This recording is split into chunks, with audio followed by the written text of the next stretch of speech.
At mga kadadis ko, ayan, nag-aalis po tayo ng mga pinagtabasan po ni daddy dito.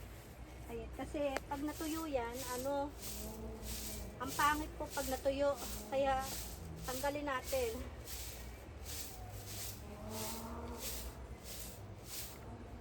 Ayan o. Tapos inilalagay ko po dito sa supot. Ayan. Ayan o, nilalagay ko po siya dito sa bag na to. Tapos kapag po yan ay hindi nakuha ng yung kumukuha ng mga damo, ay kami na po ang bahalang magdala sa center.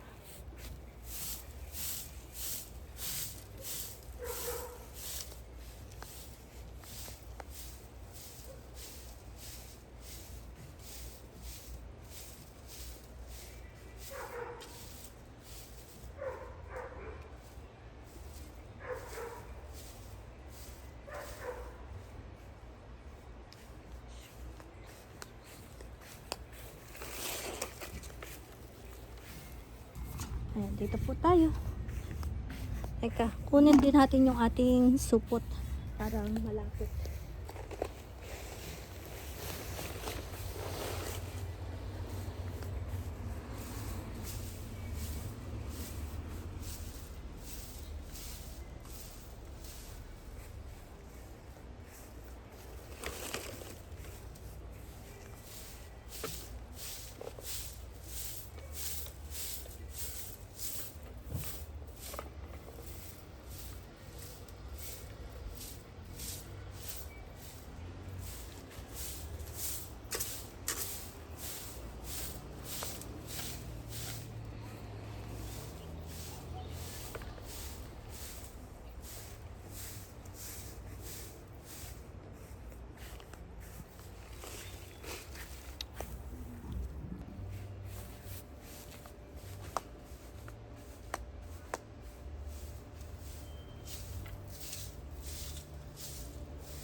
Ayan, malapit na tayong matapos.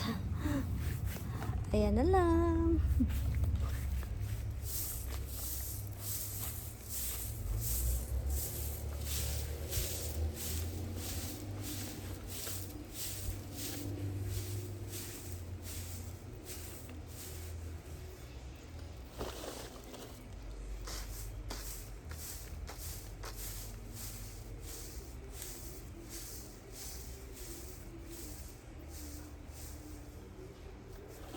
magdidilig pa po tayo ng halaman.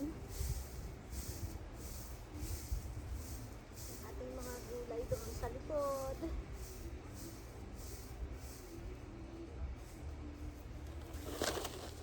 Ayan. Maraming salamat po sa panonood nyo. Sana po ay nagustuhan nyo. At huwag nyo pong kakalimutang mag-like at mag-share po ng ating video. Ayan, maraming salamat. Paalam!